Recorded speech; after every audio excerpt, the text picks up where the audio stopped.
Hey there, and welcome. Today, we're going to talk about some of the smallest, but seriously most powerful words in English, prepositions.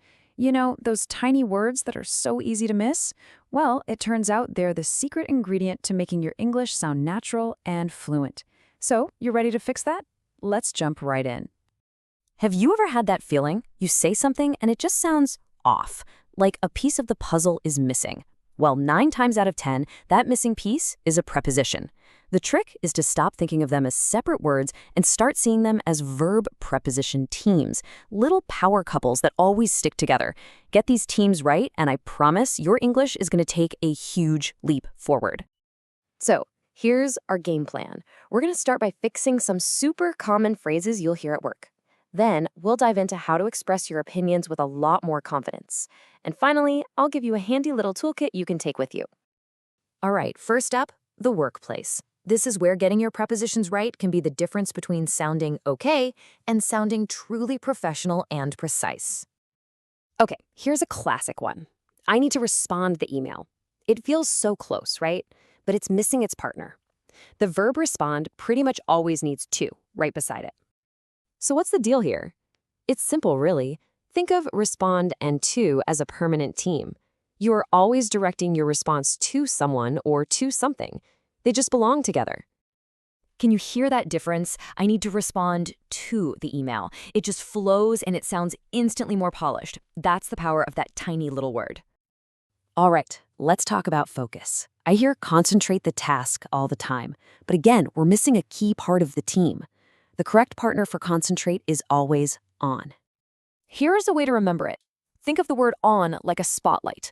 It takes all of your attention and shines it directly on one single thing. You're putting your mental energy on the task.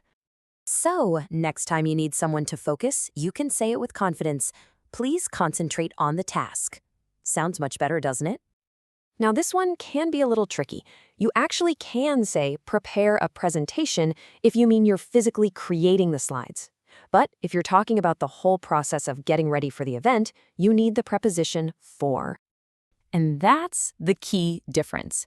Prepare for is about the big picture. It's about getting yourself ready for an upcoming event.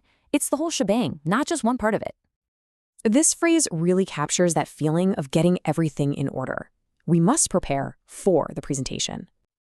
Okay, here's a phrase you might hear from your boss. The common mistake is to drop the tiny word of.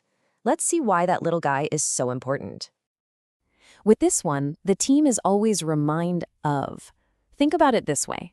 You're bringing an idea to someone's attention, and the word of is what makes that connection in their mind. So the next time you need to give a gentle nudge, you'll say, "Let me remind you of the deadline."